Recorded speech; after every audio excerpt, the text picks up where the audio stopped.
Bueno, de todo, muy buenas noches. En el día de hoy, pues vamos a hacer es una retroalimentación con respecto a todas las cosas que vimos en forma general.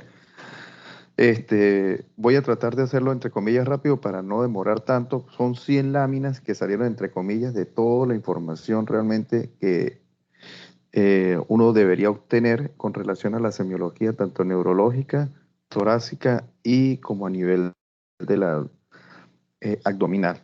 Entonces voy a tomar los puntos más importantes con respecto a eso. Ok, para iniciar, hablo de la semiología. Entonces, en medicina, la semiología clínica es el cuerpo de conocimiento que se ocupa de cómo identificar las diversas manifestaciones patológicas, es decir, que está relacionado con los signos y manifestaciones objetivas, subjetivas que tiene el paciente, de cómo buscar esas manifestaciones a través de la semiotecnia y de cómo reunirlas en un síndrome y de cómo estas interpretarlas, jerarquizarlas y razonarlas.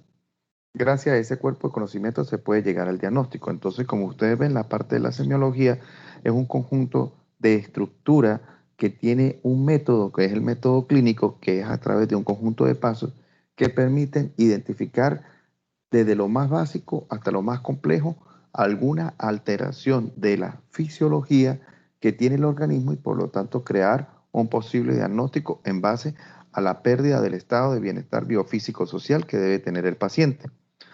Entonces, la historia clínica es uno de los métodos más importantes que hay con la finalidad de realizar a través de un escrito toda la información que debe tener el paciente. Entonces, por lo tanto, si en la historia clínica hace falta algo, pues obligatoriamente el diagnóstico va a estar disminuido, es decir, que no va a estar completo y por lo tanto va a estar a media. Entonces, el paciente realmente es el que, pues, sufre las consecuencias. Entonces, en el examen clínico se debe evaluar diferentes respuestas. Principalmente ¿a qué? A los estímulos que le estamos dando. Entonces pueden ser visuales, pueden ser auditivos, tacto, presión, temperatura, movimiento y marcha, como ustedes lo vieron en sus clases. Aquí es una representación más esquemática de todo lo que nosotros vamos a hablar y evaluar en el momento de hacer el examen físico.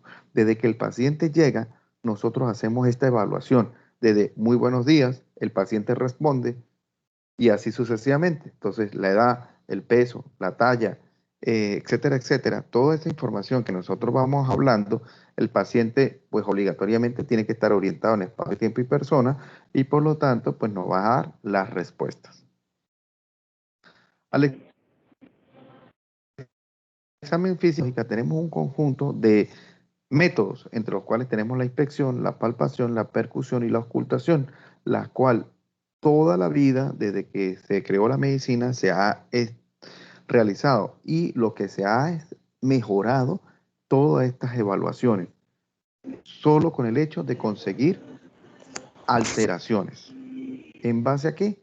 A lo que se supone que nosotros evaluamos primero, que es la anatomía normal, y sabemos cuál es la anatomía normal, para después ir a la alteración de esa anatomía o de la fisiología. Entonces, aquí a grosso modo no le voy a dar hincapié de qué son los tipos de fascias porque ya las vimos, pero solamente se las coloca allí como son la fascia acromegálica, la cuchigoide, la hipertiroidea, la hipotiroidea, la fascia hipocrática, la fascia mongólica, parkinsoniana, febril, mitrálica. Entonces, de estas, por ejemplo, por lo menos un paciente que tenga un dolor agudo siempre va a tener una fascia hipocrática. Entonces, un paciente que tenga una apendicitis, una peritonitis, un paciente que tenga un choque hipovolémico, una pancreatitis, etcétera, etcétera, van a tener una fascia hipocrática. Y de ahí, de resto, pues todo lo que nosotros hablamos de la fascia, que es la expresión de la cara, es la expresión que tiene el paciente en un momento determinado cuando nosotros lo vamos a atender. Ahora, los signos y síntomas que afectan el funcionamiento y el movimiento del cuerpo dependen de qué?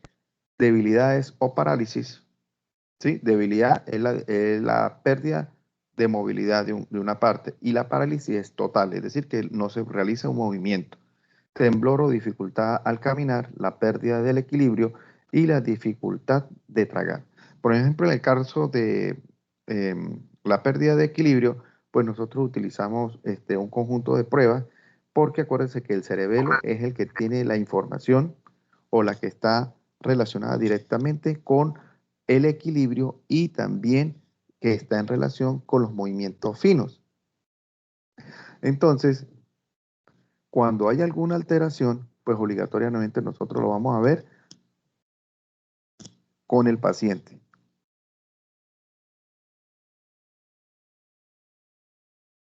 Ok. Los síntomas y signos que afectan a los sentidos pueden ser la pérdida de la sensibilidad del tacto, los problemas del habla, balbucear, problemas de visión, visión doble o ceguera. Entonces, todo esto lo vamos a encaminar en base a la evaluación de quién, de la sensibilidad superficial, de la sensibilidad profunda y de la evaluación de los pares craneales para poder identificar si hay alguna alteración de los mismos. Entonces,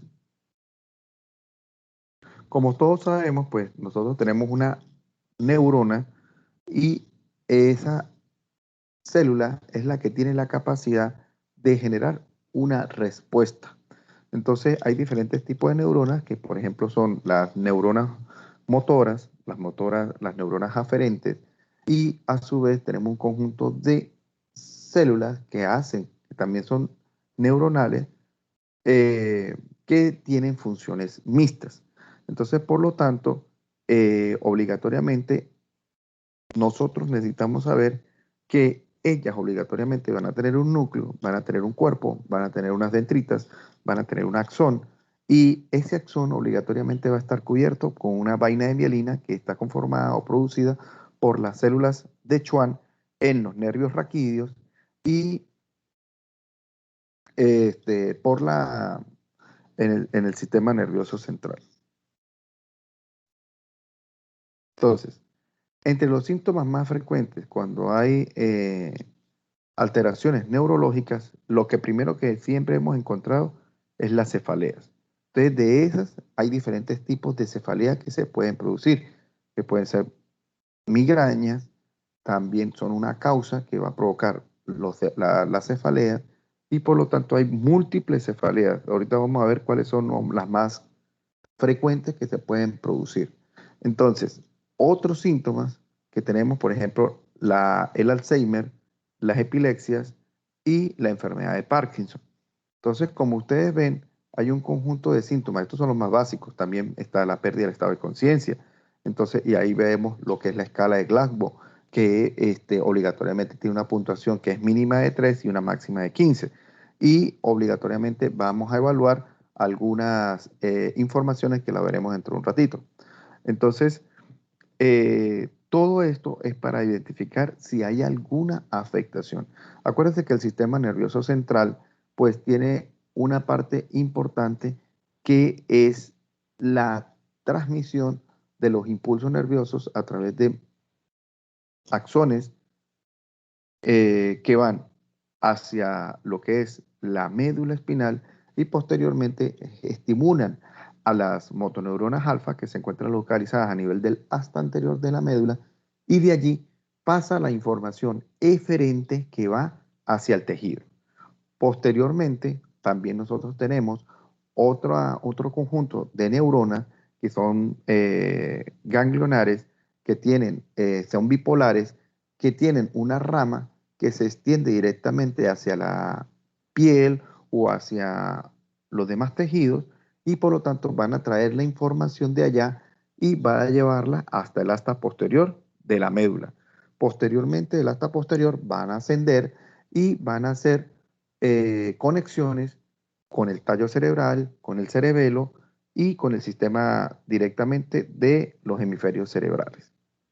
Entonces, es un complejo de conexiones que obligatoriamente en algún momento, cuando ustedes vayan a estudiar medicina, van a evaluar toda esta información para poder definir cuál es la afectación que tiene el paciente. Porque, por ejemplo, hay eh, tractos que son tractos, por ejemplo, corticovulvares, corticoespinales, todos esos son descendentes. Hay tractos que son sensitivos, que hacen conexión con el tálamo, que hacen conexiones con los núcleos de la base, etcétera, etcétera. Entonces, en el caso de las cefaleas tenemos más de 300 tipos, de los cuales esto es lo más importante, que pueden ser clasificadas de dos maneras. Una que es las cefaleas primarias y otra que son las cefaleas secundarias. Entonces, entre las cefaleas primarias, entre las que se encuentran la migraña, la cefalea tensional, la cefalea en acúmulos, cefalea crónica diaria y la neuralgia, que representa, como dice ahí, el 95% de esas alteraciones.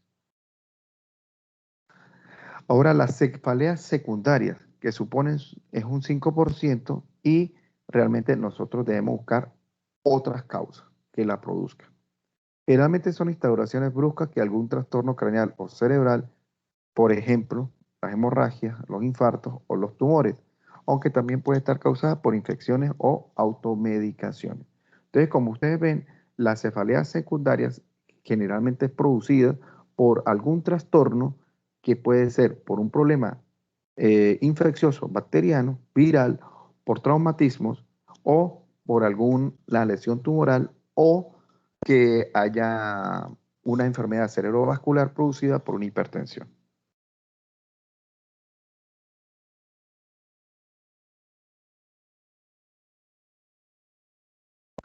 Ok, aquí hay unos diferentes tipos de cefaleas, como son por sinusitis, cefalea en racimos, por tensión y por migraña. Entonces, como ustedes ven, hay una localización de la cefalea, dependiendo de la afectación de la parte que esté condicionando esto. Entonces, por ejemplo, si nosotros hablamos de una cefalea, es decir, un dolor de cabeza producido por alguna sinusopatía, pues obligatoriamente, cuando hablamos de sinusopatía, que nos referimos al proceso inflamatorio que tienen las mucosas, que tienen que los senos paranasales, como son los frontales, como es los etmoidales, el efenoidal y los antros maxilares. Entonces la ubicación de la sensación del dolor la vamos a encontrar en la región anterior de la cara. Cuando nosotros hablamos de cefaleas en racimos, dolor que se concentra alrededor de un ojo, entonces obligatoriamente puede ser porque hay un aumento de la tensión o de la tensión o presión que tiene el globo ocular y por eso le está condicionando el dolor, como ejemplo un glaucoma. En el caso de portensión, gran presión que va a presentarse en cualquier región, pero principalmente a nivel de la región frontal de la cabeza. Y en el caso de las migrañas, acuérdense que las migrañas pueden ser con aura y sin aura. Entonces, entre las migrañas con aura, pues obligatoriamente son aquellas que van a presentar algún tipo de síntoma previo antes del dolor de cabeza. Y las que se refieren que son sin aura son aquellas que producen el dolor de cabeza en cualquier momento sin una manifestación clínica previa. Entonces, por ejemplo, aquí dice dolor, náuseas, cambios visuales, como algunos síntomas. Entonces, ¿qué pasa? Un paciente que tenga una migraña con aura va a presentar alguna, por ejemplo, alguna pérdida de la visión en el momento. Va a presentar escotoma, va a presentar dolor de náuseas, va a presentar algún otro tipo de manifestación que le pueda condicionar eso. Entonces, después hablamos de algo llamado sensibilidad. Entonces, hay diferentes tipos de sensibilidad que puede ser la superficial y la profunda, y entre ellas tenemos esto que refiere ahí, sensibilidad superficial, profunda y la cortical.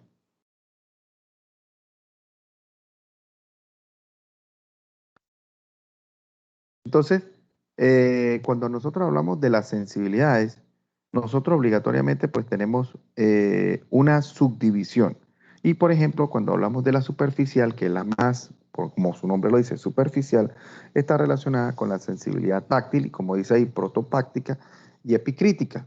Entonces, en base a eso, ya se empiezan a realizar evaluaciones específicamente de la sensibilidad y por lo tanto, obligatoriamente nosotros tenemos que empezar a realizar pruebas, unas pruebas que nos van a permitir identificar si hay alguna alteración, que eso es lo más importante, alguna alteración de los receptores que vamos a tener para térmicos, por ejemplo, de presión, de vibración, etcétera, etcétera.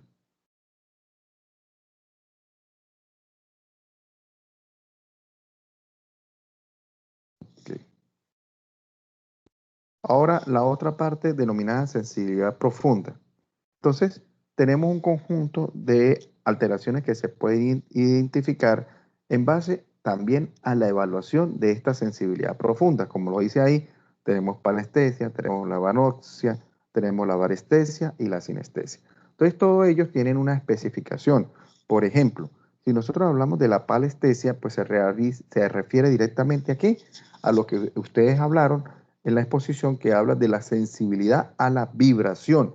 Entonces, ¿quién va a identificar esa sensibilidad? Pues la estructura ósea, el periósteo y la parte donde está localizada la inserción de los tendones.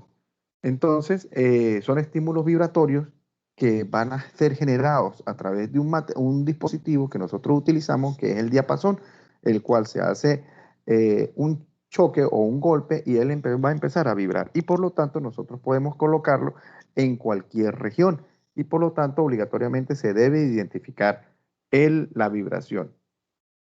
Cuando nosotros hablamos de paragnosia, pues ¿a qué se refiere? A la capacidad de evaluar el peso que tiene un objeto cuando se lo colocamos en la mano.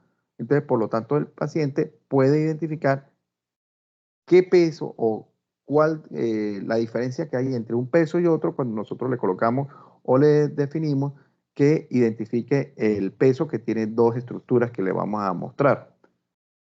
Por supuesto, tienen que ser obligatoriamente mejor con los ojos cerrados y que el paciente solamente identifique a través de la elevación del material y nos refiera cuál es el peso que tiene. En el caso de la varestesia, que es la sensibilidad a la presión, obligatoriamente se debe explorar con un dedo en varias partes del cuerpo. Entonces, obligatoriamente él debe identificar la presión que se le está realizando en cualquier lugar donde nosotros le hagamos ello. Y por lo tanto, también cuando esto se afecta, pues obligatoriamente nosotros estamos hablando que hay una pérdida de la presión en alguna región. Nosotros siempre lo vamos a hacer de distal a proximal. Y entonces el paciente pues obligatoriamente debe identificar la presión que se le está realizando. En el caso de la sinestesia, pues es lo referido a la sensibilidad a la posición en el organismo, del organismo en el espacio. Entonces, ¿por qué hablamos de esto? Que obligatoriamente tiene que haber una relación que existe entre la estructura muscular, entre la estructura ósea y el sistema nervioso central para poder identificar dónde se encuentra localizado esto. Y que son, como hablamos anteriormente, que son combinadas o de sensibilidad cortical, como es la grafestesia y la esterognosia. Entonces, por lo tanto, la grafestesia habla del reconocimiento de las formas descritas en la piel. Entonces, ¿qué obligatoriamente es? Que nosotros, que el paciente obligatoriamente tiene que tener los ojos cerrados y obligatoriamente nosotros a través de algo que condicione presión, nosotros vamos a realizar algún tipo de movimiento que vaya a crear una figura y por lo tanto el paciente lo va a interpretar. Y no solamente en la palma de la mano, sino lo puede hacer en cualquier otra región y por lo tanto el individuo debe identificar. En el caso de la esterognosia, pues habla del reconocimiento de los objetos. Entonces, si obligatoriamente se está hablando de identificación de los objetos, cualquier objeto común en el cual se le coloque al paciente, obligatoriamente él tiene que identificarlo. Ahora vamos a hablar de algo que es importante para todos, que son los pares craneales. Eso lo van a ver toda la vida desde que inician la medicina, porque obligatoriamente los pares craneales son como los nervios raquídeos. La diferencia es que los nervios raquídeos se originan de la médula, mientras que los pares craneales se originan, la mayoría se originan de lo que es el tallo cerebral.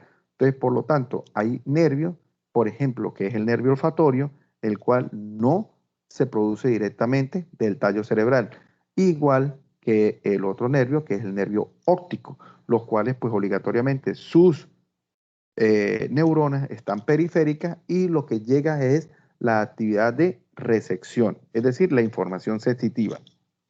Por ejemplo, en el segundo par craneal, que es el nervio óptico, obligatoriamente hay un conjunto de neuronas que se llaman conos y bastones, los cuales van a sacar esa estructura axónica, la cual va a ser dirigida por todo un trayecto que en algún momento lo vamos a ver, que es, por ejemplo, el nervio óptico como tal. Después tenemos lo que es la cintilla óptica, el nervio óptico, después tenemos el quiasma óptico y posteriormente la cintilla óptica, la cual de allí van a haber un conjunto de fibras que van hacia dónde, hacia el tálamo, y otras van dirigidas al sistema nervioso central, que está localizado en una de las partes de los lóbulos, que es el lóbulo occipital. Entonces, toda esa información va a ser trasladada hacia allá. Entonces, entre los diferentes pares craneales, como ustedes ven allí, aquí vemos múltiples, y son del 1 al 12, y siempre van a estar reflejados con el número en romano. Nunca va a ser el número alfanumérico. Entonces,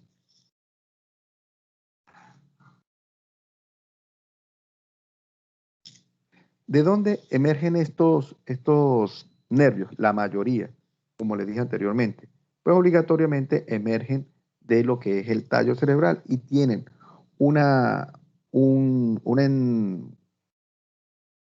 una salida que es diferente al núcleo donde se encuentra este nervio. Por ejemplo, el sexto, el séptimo y octavo par craneal normalmente, por ejemplo, el quinto par craneal va a salir directamente o va a emerger de la cara anterior de la protuberancia, y de ahí en el surco bulbo protuberancial van a salir los diferentes nervios como son el 6, el 7, y eso les va a condicionar que obligatoriamente es la salida emergente, pero los núcleos pues están localizados. Puede ser lo que es en la salida del mesencéfalo o en la protuberancia o a nivel del bulbo raquídeo, y dependiendo de eso pues la información de esas fibras nerviosas salir a los lados, por ejemplo, como lo hace el bulbo raquídeo, que tiene un surco preolivar, retroolivar, y por ahí sale el 9, el 10, el 11 y el 12avo. Aquí, pues se pueden clasificar en base a qué, a que son sensitivos, o a que son motores, o que son mixtos. Esta parte, pues también ustedes ya la han visto, y por lo tanto, pues aquí es como un recordatorio de lo que nosotros obligatoriamente ya evaluamos. Entonces sabemos que los nervios sensitivos, como les dije anteriormente, pues por ejemplo son el nervio olfatorio, el nervio óptico, pero a su vez se suma ¿qué? El estato acústico. Entonces el octavo par craneal es un nervio que tiene dos ramas, una que es vestibular y otra que es coclear.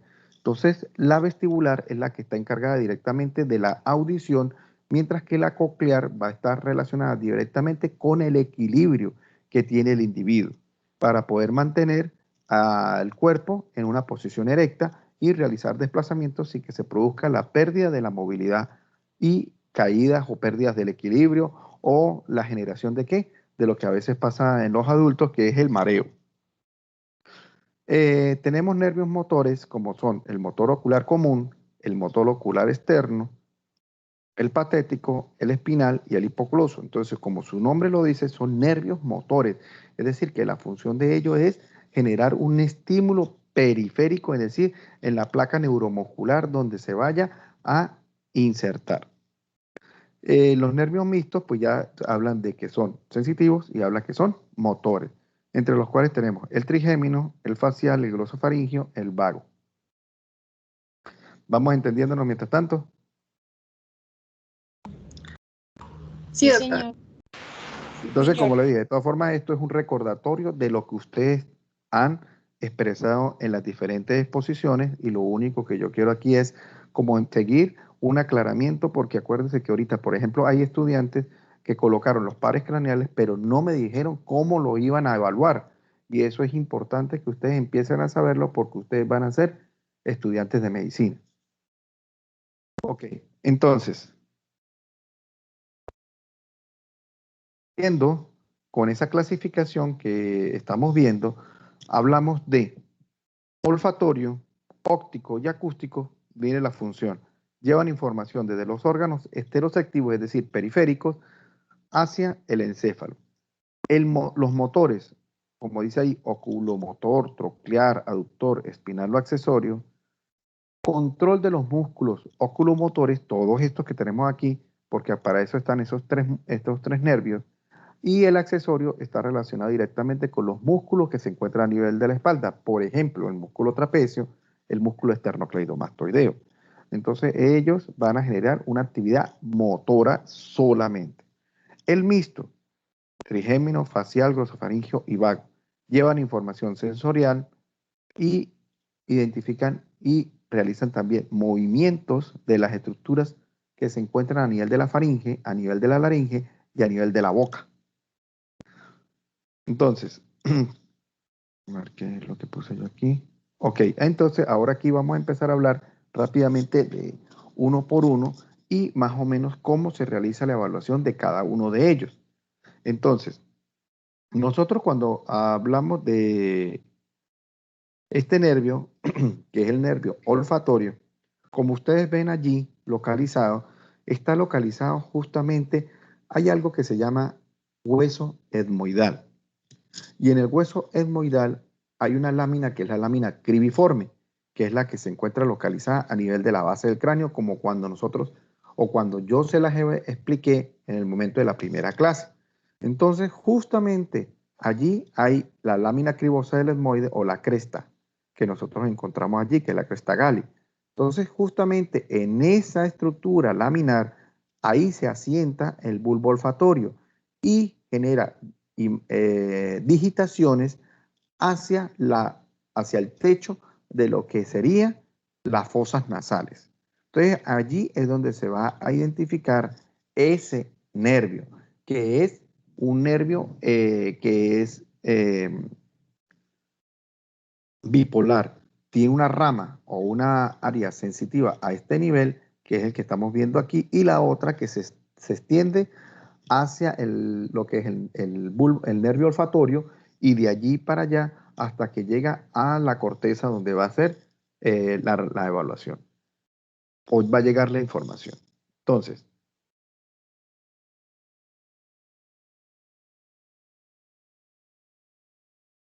¿cómo nosotros vamos a evaluar este nervio? Pues obligatoriamente a través de los olores. Entonces, usted tiene que utilizar olores que sean comunes, como por ejemplo el café. Entonces, obligatoriamente en cada fosa nasal, primero tapa una y después tapa la otra, y va a pedirle al paciente que respire e identifique el olor. Si el paciente no lo identifica, pues nosotros hablamos de anosmia. Entonces,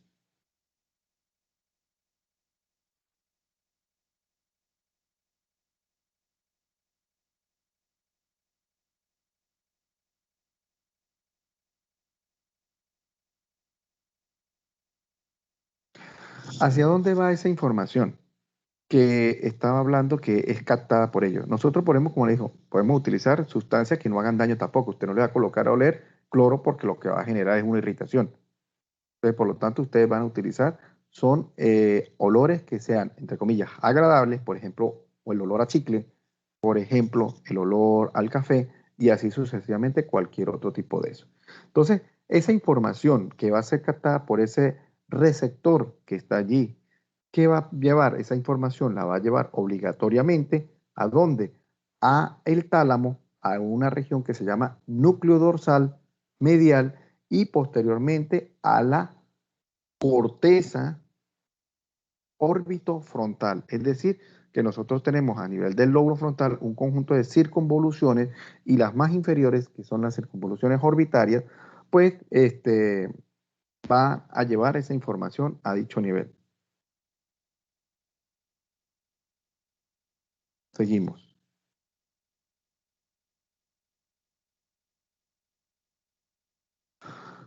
Ok, aquí habla de sustancias conocidas, no irritantes, patologías, problemas.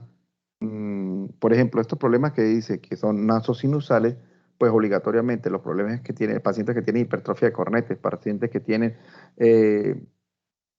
problemas inflamatorios de los senos paranasales, pues va a estar como un poco más limitado el olor de estas sustancias porque pues tiene un problema, pero sin embargo deben identificarla. Ahí habla de tabaquismo, infecciones de las vías respiratorias altas, exposición a sustancias tóxicas, tipo de nervio, traumatismo craneal. Por ejemplo, ese traumatismo craneal, pues algún traumatismo directo a nivel de la cara, que hay, por ejemplo, un LEFOR 2 o un LEFOR 3, que son las clasificación de las fracturas de la cara. Y por lo tanto, pueden generar un daño del nervio, está localizado a nivel de esto que le estoy diciendo, que es el hueso etmoidal. Ahora vemos el nervio óptico. Entonces, obligatoriamente el nervio óptico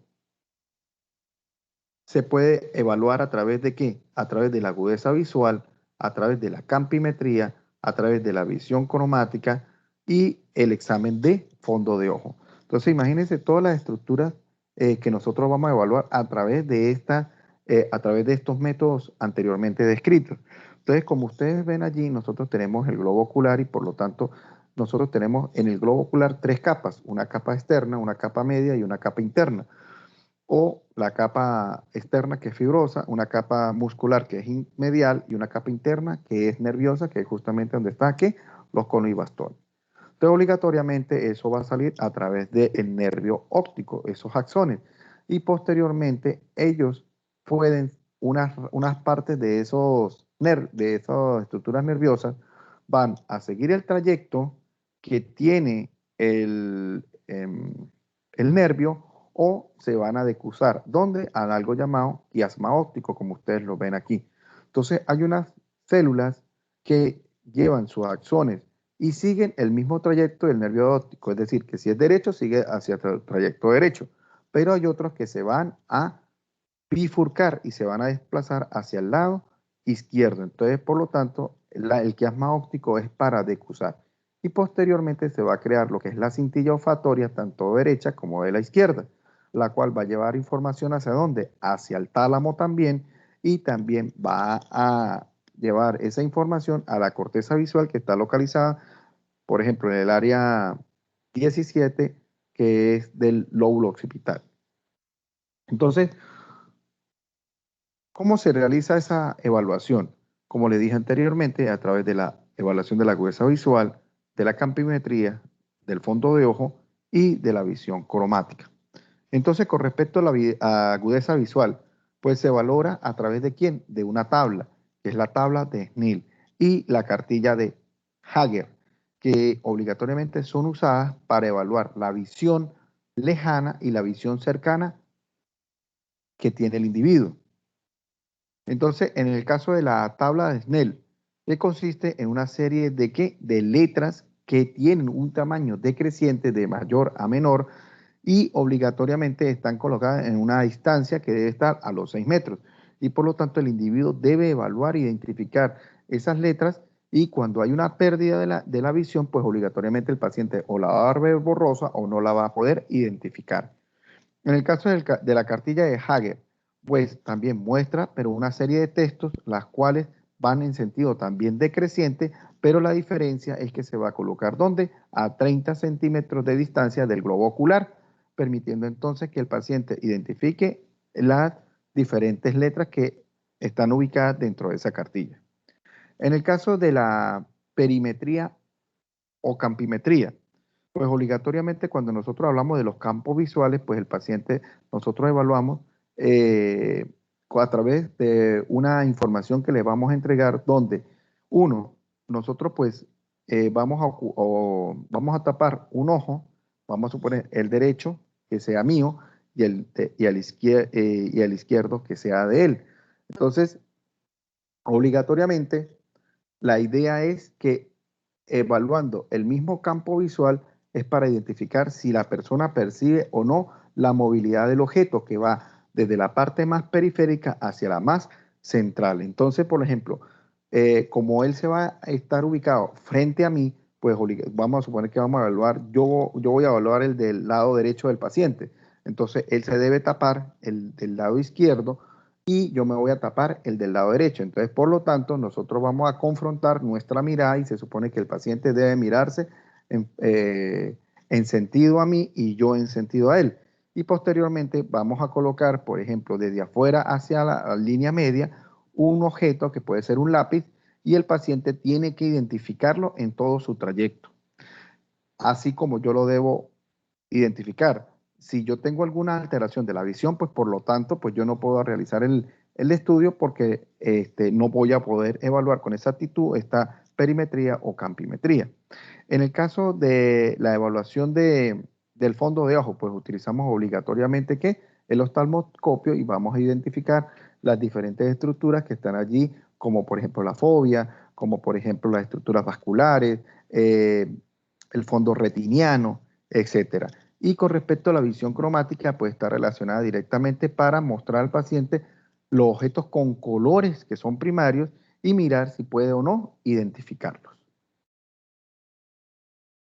Aquí vemos las diferentes tablas, que tenemos la tabla de Snell, la tabla de Hager y la campimetría, como nosotros estamos viendo allí, y vamos a evaluar que también la visión cromática y el examen de fondo de ojo. Ahora, hablando de este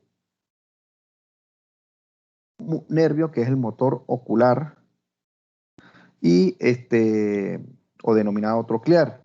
Entonces tiene un conjunto de estructuras que son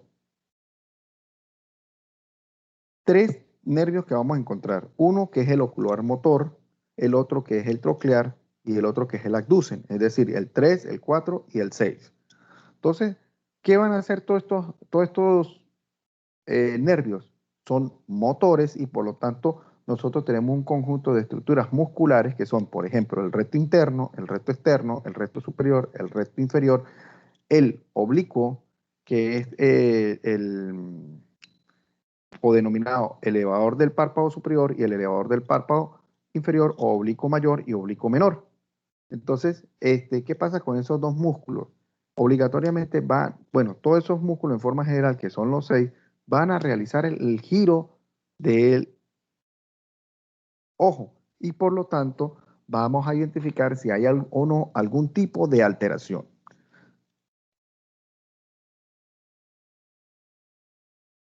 Ok, en el caso del nervio primero que nosotros vemos allí, que es el tercer paracraneal, obligatoriamente tiene dos núcleos, uno que es el principal y el otro que es parasimpático accesorio.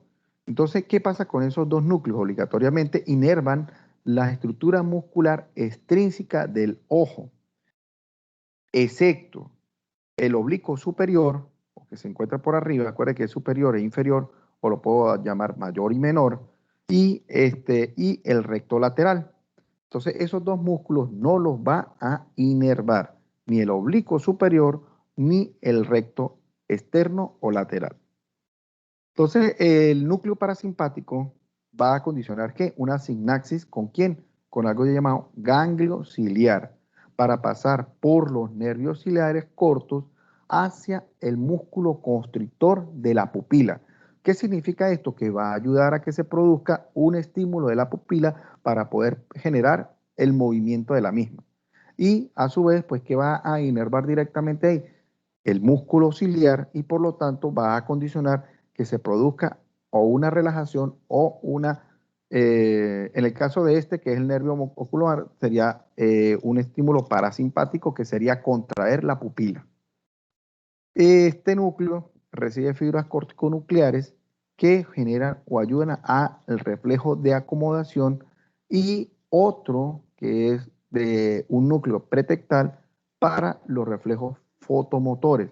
Entonces, ¿qué significa esto? Que obligatoriamente cuando hay mucha luz, obligatoriamente se va a contraer los músculos ciliares y por lo tanto va a cerrar la pupila.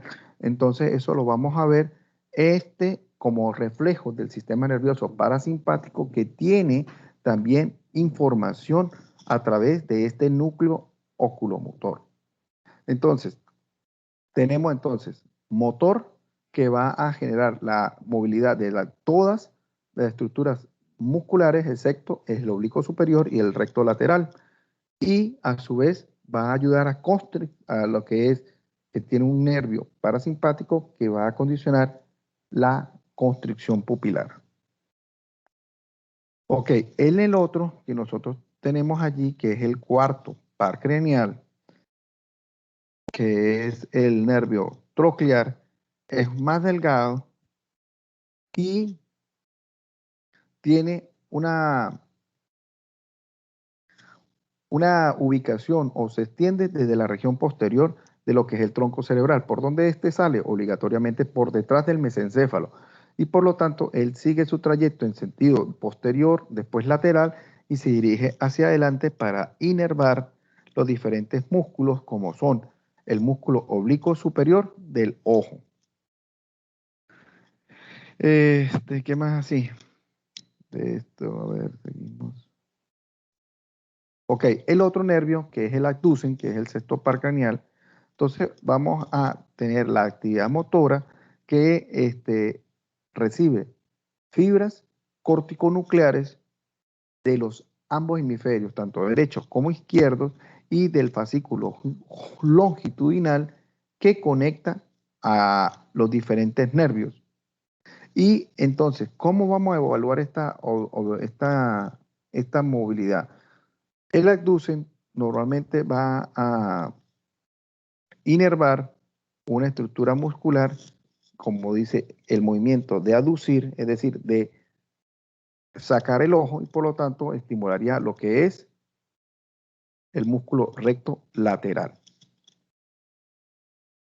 Entonces, obligatoriamente, cuando nosotros vamos a ver al paciente, pues nosotros le decimos que realice el movimiento de arriba hacia abajo, de medial a lateral, y ya estamos definiendo que si el paciente tiene lo que son el tercero, cuarto y sexto par craneal activos. Y la otra es a través de la identificación de la luz, que la pasamos en el sentido medial a lateral, y por lo tanto, cuando ahí pasa la luz, obligatoriamente se produce constricción de la pupila.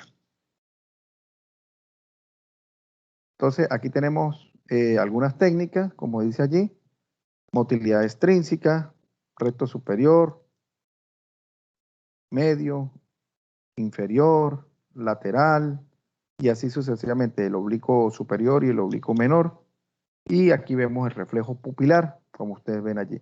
Por ejemplo, si hay alguna alteración, por ejemplo, directamente a nivel del nervio, vamos a suponer que haya una obstrucción por un tumor del tercer par craneal, nosotros vamos a identificar la pupila dilatada, porque no va a empezar a generarse la función de, de este par.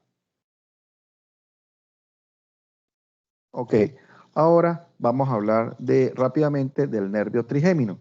Entonces, este nervio trigémino, ¿a qué se refiere? Pues obligatoriamente, como su nombre lo dice, tiene tres ramas. Entonces, tiene una rama oftálmica, una rama maxilar superior y una mandibular o maxilar inferior. Y por lo tanto, es mixto y va a condicionar entonces la función tanto sensitiva como motora.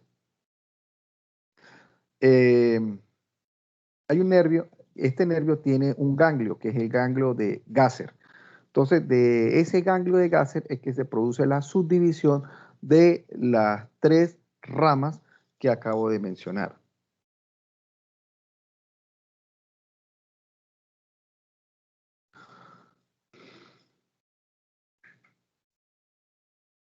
Entonces, mire lo que dice ahí, por ejemplo, músculos de la masticación.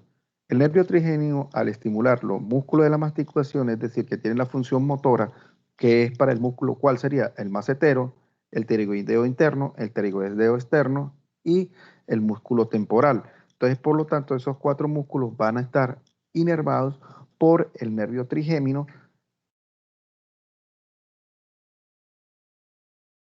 y pues como ustedes ven, la parte sensitiva de la cara. Entonces, la exploración sensitiva, ¿cómo la vamos a identificar? Se explora a través de valorando la sensibilidad táctil y dolorosa de las tres ramas, oftálmica, maxilar o mandibular, y utilizamos un algodón o un alfiler que no tenga punta, claro está. Entonces nosotros, a través de esto, el paciente con la con los ojos cerrados, pues obligatoriamente nosotros les pasamos por un lado y por el otro de la cara, es decir, de las mejillas, vamos a identificar si el paciente las percibe o no.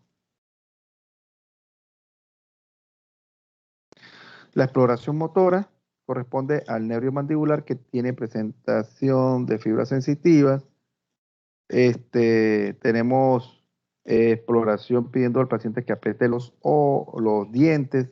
Si nosotros hacemos que el paciente cierre la boca, pues obligatoriamente los músculos de la masticación se van a estimular y por lo tanto van a estar rígidos. Si nosotros identificamos alguna flacidez de lo mismo, pues vamos a encontrar que haya una alteración.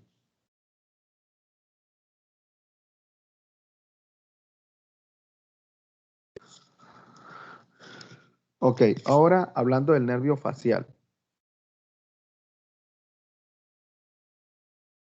Entonces, como lo vieron anteriormente, pues el nervio facial es un nervio que tiene funciones que son somáticos para los músculos de la cara, sensorial responsable del sentido del gusto.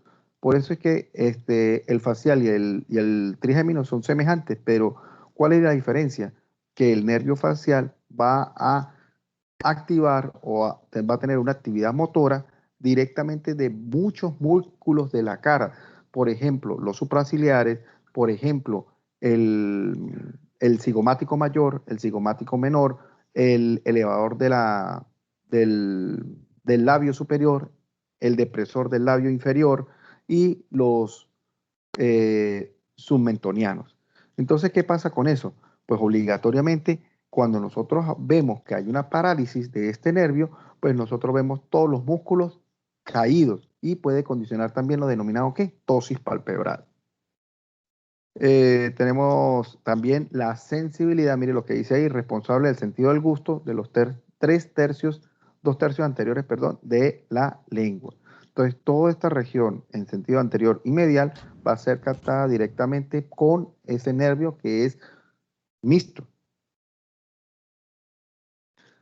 Otra que dice allí, la producción de lágrimas y la producción de saliva, porque acuérdense que el nervio facial pues va a estimular también ¿a quién? A las glándulas que están cercanas allí. ¿Cuáles son las glándulas que tenemos ahí? La parótida, tenemos las sublinguales y por lo tanto va a generar un estímulo para producir la secreción de saliva. Técnica de exploración, mire, que el paciente se ría, que cierra, que haga, que sople, y ya con eso estamos describiendo si el paciente tiene o no alguna alteración de la estructura nerviosa del séptimo par craneal. Ahora, hablando del vestíbulo coclear. Si nosotros hablamos de este músculo que es de este nervio que es el vestíbulo coclear, como les dije anteriormente, tiene una parte sensitiva que está relacionada directamente con las vibraciones que van a ser transportadas de la membrana timpánica a través de la cadena de huesecillos, que es el primero que es el martillo, después el yunque y después el estribo, y el estribo se va a comunicar con algo que se llama ventana oval, y esa ventana oval va a tener los receptores de la zona vestibular para poder llevar a la cóclea esa información. Entonces, la otra parte, que es la vibratoria y todo lo demás, pues obligatoriamente se va a identificar a través de la conducción ósea que se transmite también por esa vía, la cual va a llegar ¿a qué? A la zona que es donde se encuentra la endolinfa, y por lo tanto me va a ayudar a mantener el equilibrio. Entonces, sería vestibular, la función vestibular y la función coclear.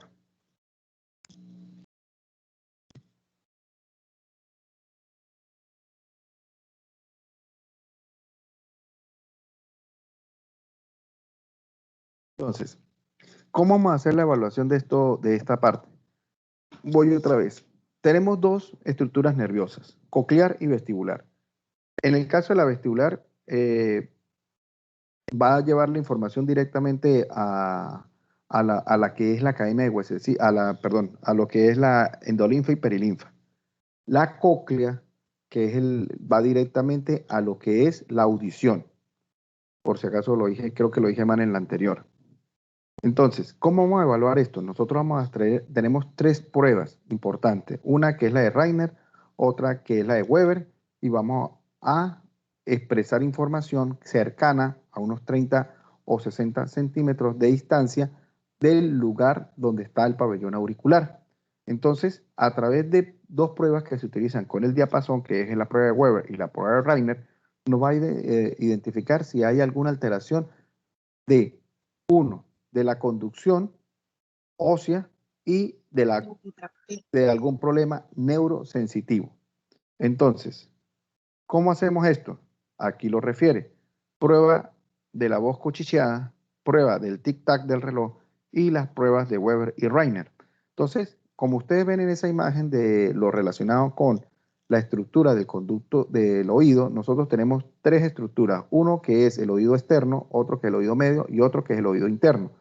Entonces, por lo tanto, el pabellón auricular y el conducto auditivo externo estaría relacionado con toda la estructura del oído externo. Posteriormente, nosotros tenemos algo que es la membrana timpánica, que sería una membrana que tiene una comunicación con la cadena de huesecillos que les dije anteriormente. Posteriormente, nosotros tenemos dos ventanas, una que es la ventana redonda y otra que es la ventana oval, que está localizada directamente a nivel de la cara lateral del oído medio, cara medial, sí, del oído medio. Entonces, ¿qué sucede con esto? Esta cadena, como ustedes ven, el estribo se va a unir a esa ventana oval. Y esa ventana oval va a llevar la información sensitiva que va a ser transmitida de la membrana. La otra va a estar relacionada directamente con la conducción ósea. Como ustedes ven, en las estructuras óseas todas se comunican entre sí y por lo tanto van a llevar esa información de conducción a lo que es la zona del endolinfa y la zona de la perilinfa. Entonces, tenemos los dos ramas nerviosas, una vestibular y otra coclear. Entonces, la coclear está, como su nombre lo dice, la cóclea, aquí es donde se va a identificar la información sensitiva y se va a transmitir a ese nervio, que es la rama coclear, y la vestibular, que si ustedes ven hacia acá, donde están los diferentes canales semicirculares, allí va a traer la información proveniente directamente del equilibrio y a su vez de la conducción ósea. ¿Estamos claros? Sí, ¿O doctor. echaron a dormir? ¿O están echando a dormir? No, no, no, No, no. señor. No. Yo también estoy cansado, pero ¿qué más? Por lo menos para que ustedes más o menos entiendan las cosas que nosotros estamos viendo en una información de un paciente que se evalúa. Entonces vamos, voy con la prueba de la voz cuchicheada. Si yo hablo de voz cuchicheada, es decir, que yo hablo suavemente a unos 30 centímetros de distancia del pabellón auricular y el paciente me debe escuchar esa información que yo le estoy entregando. Se puede hacer a 30 o se puede hacer a 60 centímetros, pero usted va a cambiar las palabras que va a decir a los 60 centímetros y el tono de voz. Cuando usted se acerca, entre más se acerca al pabellón, pues obligatoriamente la persona debe escuchar la información suya, pero que es más cuchicheada, es decir, con menos tono de voz. Ahora, la del tic-tac es que usted le coloca el reloj a unos 5 o 10 centímetros de distancia del pabellón y el paciente debe escuchar el tic-tac del reloj. La otra, que es la prueba de Weber, ahora esa prueba de Weber utilizada con el diapasón, usted va a colocar el diapasón a nivel de la sutura sagital, es decir, entre los huesos parietales y lo va a poner a vibrar. Cuando usted lo coloca a vibrar, lo coloca justamente en el centro y por lo tanto el paciente debe escucharlo en ambos lados de la misma forma. Entonces, cuando usted lo escucha o cuando se escucha más de un lado que del otro, pues es una prueba que está positiva y por lo tanto me quiere decir que donde yo escucho menos la conducción significa que hay una alteración allí, es decir, que hay una alteración de la conducción de las vibraciones. Ahora, cuando nosotros hablamos de la prueba de Rainer, entonces también colocamos la vibración del diapasón y lo vamos a colocar en la apófisis mastoide. Como ustedes vieron ya la base del cráneo, ya saben dónde está ubicada la apófisis mastoide y justamente él debe identificar la conducción ósea hasta un momento en el cual pues el paciente no la percibe. Cuando no la percibe, usted cambia la posición del diapasón y se va a colocar alrededor del conducto auditivo. Y el paciente debe escuchar o debe recibir la percepción sensorial de esa vibración que se produce allí y se debe ser transportada. Ahora, ¿cuándo dice que es positiva la prueba? Pues cuando el individuo escucha más la información auditiva que la que identificó en la mastoide. ¿Cuándo es negativa? ¿O cuándo se dice que una prueba es negativa? Cuando la conducción ósea, el paciente la escucha más que la condición auditiva. Entonces, eso nos hace pensar que el paciente tenga o una alteración neurosensorial o una alteración conductiva.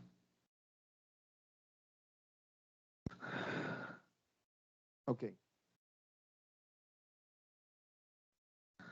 La función vestibular puede evaluarse de una prueba para nistagmo, la presencia y las características. ¿Qué es nistagmo? Es el movimiento del globo ocular. Entonces, el nistagmo es el movimiento vibratorio que se hace en el ojo y por lo tanto nosotros podemos identificar eso. La presencia de las características del nistagmo ayuda a identificar los trastornos vestibulares y a veces a diferenciarlo del vértigo central periférico. Entonces, hay pacientes, por ejemplo, los albinos, si ustedes lo han visto, las personas que son monas, pero monas, ustedes ven que él tiene un movimiento del ojo en forma, ya sea normalmente en sentido medial a lateral, pero rápidamente. Eso es un nistagmo. Y entonces nosotros evaluamos para verificar si es un nistagmo que está justamente a nivel central o si es periférico. Ahora, el glosofaringio.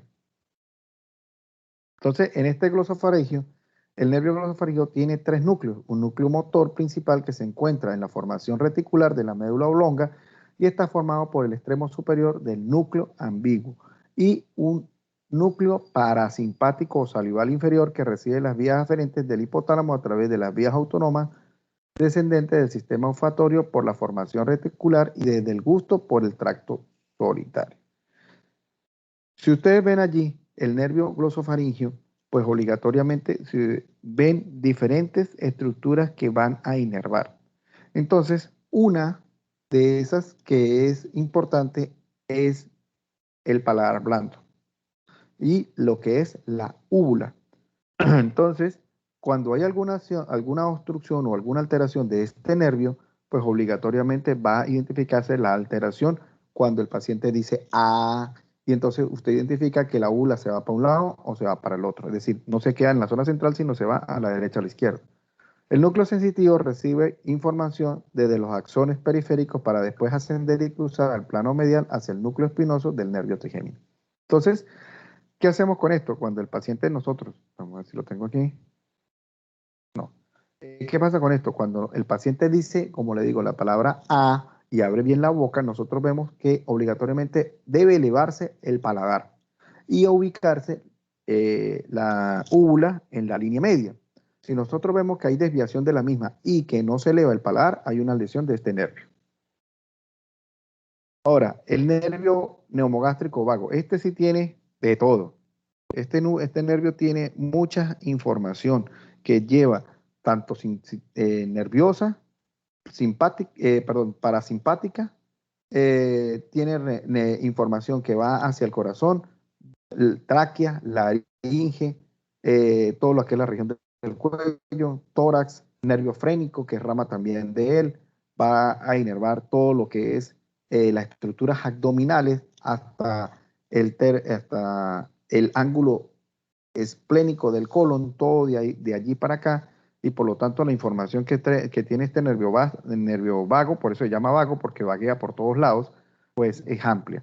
Entonces tenemos el núcleo motor, el núcleo parasimpático y el núcleo sensitivo.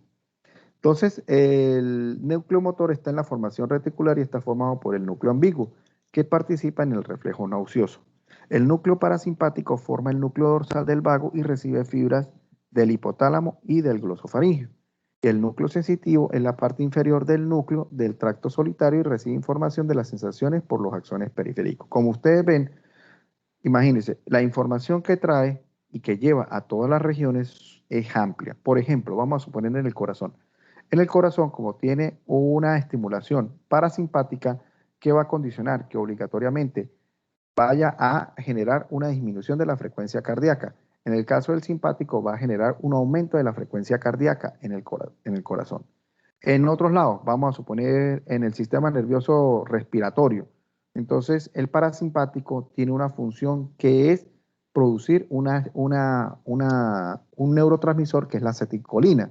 Y por lo tanto, la acetilcolina en los bronquiolos respiratorios y terminales tiene y genera broncoconstricción, mientras que el sistema nervioso simpático tiene una actividad con una hormona, con un neurotransmisor que se llama noradrenalina y por lo tanto genera la dilatación. Entonces, por ejemplo, un paciente asmático, usted le coloca adrenalina por vía subcutánea y el paciente va a generar un estímulo rápido que es la dilatación de las estructuras bronquiales. Ok, técnica de exploración.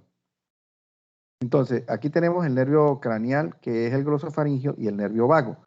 Suelen evaluarse juntos, ¿por qué? Porque tienen unos trayectos nerviosos amplios y van a inervar estructuras de lo que es la faringe, la laringe y lo que es relacionado con las estructuras respiratorias. Entonces, para ello, el paciente con la lengua por fuera de la arcada dentaria y los ojos cerrados, se toca el tercio posterior de la lengua. ¿Qué le va a producir ahí? El reflejo nauseoso, ¿sí o no? Entonces, con ello vamos a identificar eso. Segundo, para condicionar comprobar el gusto que surge previamente de la sustancia que le vamos a colocar también. Entonces tiene dos movimientos. Uno, si usted se lo coloca hacia atrás en la base de la lengua y lo que es genera y estimula el reflejo nauseoso, pues va a condicionar eso. Ahora, la parte sensitiva, que es la identificación del tercio distal de la actividad sensitiva de la evaluación de los sabores, pues obligatoriamente va a estar relacionado con este nervio vago. Y lo relacionado, dice ahí, al ver la úvula central se puede asumir que no está lesionado el nervio glosofaringio. De igual manera, se puede provocar el reflejo nauseoso y evaluando el glosofaringio y el vago al mismo tiempo. El nervio accesorio, ese es más sencillo porque es motor y por lo tanto usted solamente lo que va a generar es la elevación de los hombros y usted va a identificar la fuerza que tienen cada uno de ellos. Ya con eso, pues usted está diciendo que ese nervio espinal está activo y está generando un estímulo normal. O la movilidad del cuello en sentido derecha a izquierda.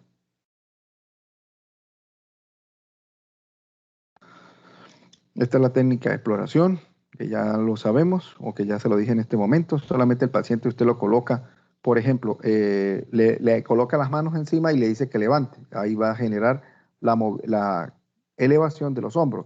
O en el momento que va a colocar que él rota la cabeza de un lado a otro, pues usted le hace algo de presión y el paciente tiene que tener la fuerza para omitir esa fuerza que usted le está generando en ese momento. Ahora, el nervio hipogloso inerva todos los músculos intrínsecos de la lengua, además de los músculos estilogloso, hiogloso y geniogloso. ¿Cuáles son esos músculos que están ahí denominados así? Son los que se encuentran a nivel de la base de la lengua y por lo tanto se van a producir la contracción de la misma. Nosotros tenemos un conjunto de músculos que están formados a nivel de la raíz de la lengua y debajo de eso hay unas estructuras que son musculares que forman el piso de la boca y entre los cuales están el estilogloso, el hiogloso y el geniogloso. Su núcleo se encuentra cerca de la línea media por debajo del suelo y de la parte inferior del cuarto ventrículo y recibe fibras de ambos hemisferios cerebrales. Técnica de exploración, mire cómo colocan la lengua de un lado a otro y ya con eso nosotros estamos identificando si hay o no pérdida de la actividad motora de estas estructuras musculares que inervan principalmente lo que es la lengua.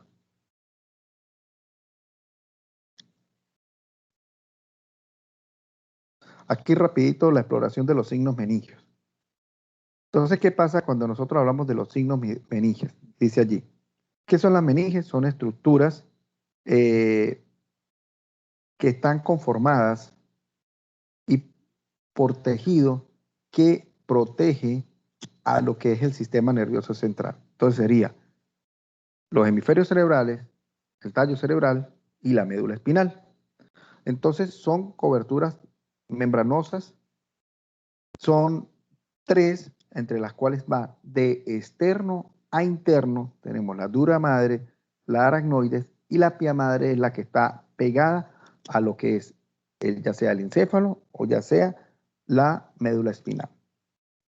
Entonces, vemos aquí una imagen en, en un corte que es coronal. Entonces vemos lo que es el diploe, que es esta imagen que nosotros tenemos de trayecto trabecular que tiene lo que es la bóveda, y entonces tenemos la tabla interna y la tabla externa de el hueso de la bóveda craneal. Y a su vez tenemos un conjunto de estructuras a su alrededor. Entonces, si ustedes ven, entonces la que está más pegada o adherida a la tabla interna, pues es la dura madre. Posteriormente vamos a encontrar la aracnoide y la más cercana al cerebro, en el caso de este que estamos viendo, es decir, alguno de los lóbulos, pues sería la pía madre. Como ustedes ven, hay una estructura que es el espacio subaracnoideo, o el espacio que está localizado entre la dura madre y la aracnoides. Entonces ese espacio está lleno de líquido y por lo tanto ese líquido obligatoriamente tiene que ser eliminado por algún lado. ¿Por dónde va a ser eliminado? Por algo denominado vellosidades aracnoideas, y esas vellosidades aracnoideas están localizadas justamente como unas invaginaciones que están a nivel de la bóveda craneal, que son las fositas o fascitas de Paccioni. Entonces, obligatoriamente, allí es donde se produce la extracción de ese líquido que va a drenar ¿a dónde? A las venas cercanas. Entonces, en la imagen que vemos aquí a la izquierda, vemos las diferentes capas. Tenemos desde arriba, que es lo que es la piel, que está conformada por la epidermis, dermis y hipodermis. Después vamos a encontrar la eponeurosis muscular, el periósteo del hueso, el hueso que tenía la tabla externa, después el diploide, la tabla interna, y después encontramos todo lo que dijimos anteriormente, que es la dura madre, la aracnoides y la pia madre. Ahora, ¿qué pasa con ahora las alteraciones meningias? Entonces dice ahí, conjunto de manifestaciones, es decir, síntomas y signos producidos por aumento de la presión o volumen del líquido cefalorraquídeo, secundario a una agresión, inflamación o infección de las cubiertas de las meninges. Entonces, cuando se inflaman las meninges, van a permitir que se engruesen y por lo tanto va a permitir primero que el contenido del líquido cefalorraquídeo no se elimine rápidamente. Y entonces, así como se produce, debe eliminarse. Entonces, cuando hay alguna resección, pues va a generar un aumento de la presión intracraniana. Principalmente esto sería externamente, es decir, podría generar en algún momento, no estoy diciendo en este momento, pero podría generar una hidrocefalia no comunicante. Entonces, las causas pueden ser infecciosas, como dice aquí, virales, micóticas o parasitarias, vasculares como hemorragias y las tumorales o inmunológicas. ¿Sí? Entonces ya desde este punto de vista, pues va a generar un conjunto de manifestaciones clínicas, como son, por ejemplo, los dolores de cabeza, puede condicionar fiebre, puede presentar náuseas o puede considerar directamente vómitos sin náuseas. Entonces, para poder evaluar estos signos que tenemos, la rigidez de nuca, el signo de Kearney, 1 y 2, y el signo de Brusinski. Entonces, como ustedes ven, hay un conjunto de pruebas que realizamos para poder identificar o evaluar si hay algún tipo de alteración de los mismos.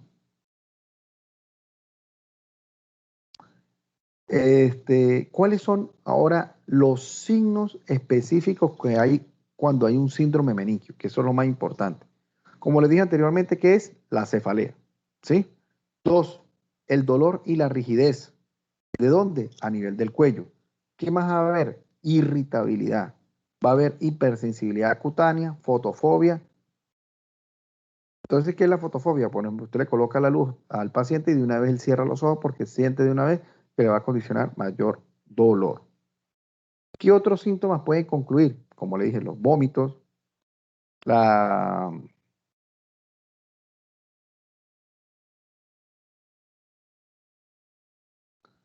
Seguimos. Entonces, aquí hablamos de la rigidez de nuca. Entonces, ¿a qué se refiere la rigidez de nuca? Se caracteriza por la rigidez y espasmo de los músculos del cuello con dolor al intenso movimiento voluntario. ¿Qué sucede con eso? Pues como ustedes ven aquí, el paciente está rígido. Entonces, ¿qué pasa? Cuando usted le coloca la mano a nivel del tórax y la otra se la coloca detrás de la cabeza, es decir, en la región occipital, usted va a tratar de generar el movimiento de flexión del cuello y el paciente no lo va a permitir y por lo tanto el paciente va a tener esa denominada rigidez de nuca. Entonces puede ser ligera, moderada o severa, cualquiera de esas. Ahora vamos con la siguiente. Los signos de Kearney. Entonces tenemos dos tipos, uno que es el 1 y el signo de Kearney 2.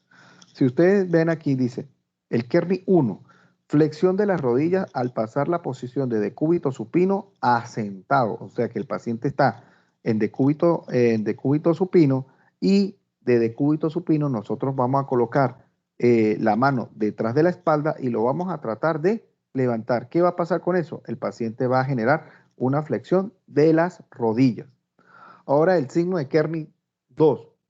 Si estamos hablando, igualito el paciente va a estar en decúbito supino. Pero ¿qué va a pasar? Nosotros vamos a tratar de levantar la pierna, ¿sí? Justamente. Y dice ahí, el médico intenta extender la pierna del paciente desde una posición de la misma de 90 grados. El signo es positivo cuando la extensión va acompañada de dolor y resistencia.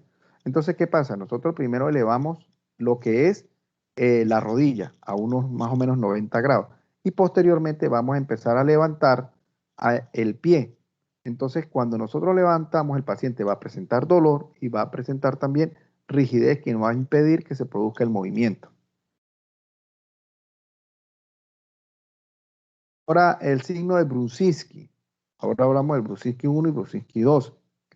Este está relacionado, ocurre con la flexión pasiva de la cabeza en el pecho y se continúa con la flexión de ambos muslos. Miren lo que dice, ocurre con la flexión pasiva de la cabeza hacia el pecho y se produce la flexión de los músculos. Es decir, que usted va como si fuera la rigidez de nuca, como si fuera el movimiento de rigidez, usted hace el movimiento hacia en sentido de flexión del cuello y lo que va a generar es que el paciente flexione las piernas para poder mantener la misma posición que tenía anteriormente. Ahora, el signo de Brunzinski 2, con el paciente en decúbito se eleva el miembro inferior y la respuesta antálica es la de flexión, es decir, que la otra pierna es la que se va a producir el movimiento, es decir, se va a flexionar.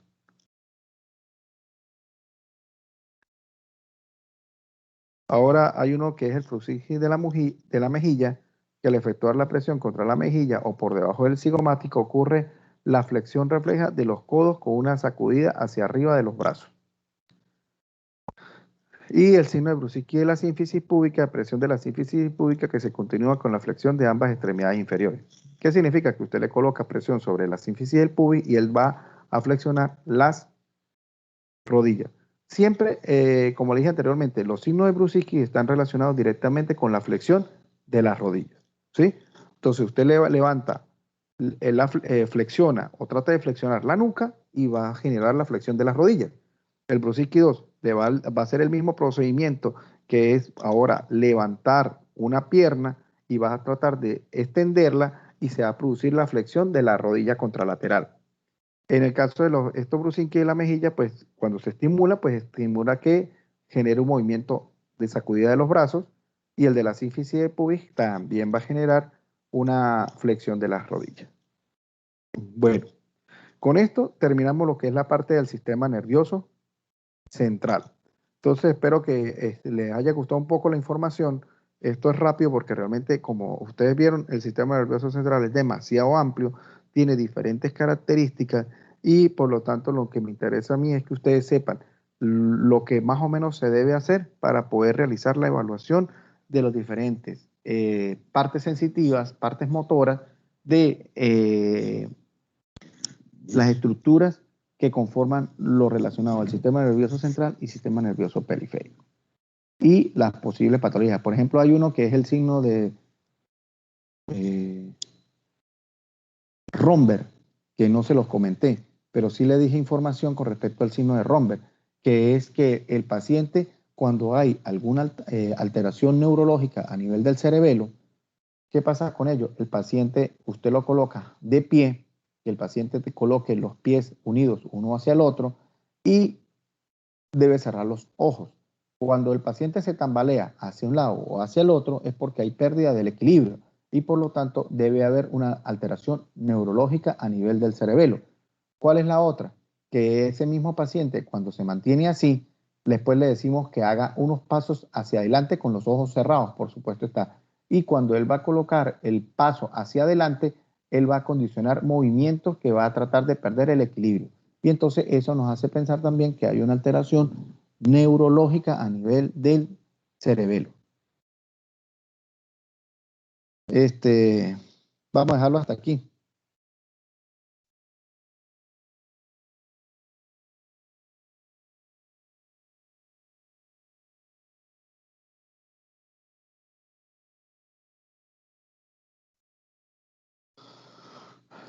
Bueno, doctores, que tengan una feliz noche.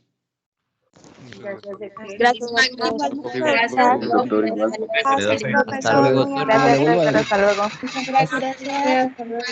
Buenas noches. vayan a estudien, ¿no? Acuérdense que la otra semana ya empezamos con los examencitos. Sí, señor. Sí, señor. Bueno, Sí, señor. Sí, profe. Vale. hasta luego.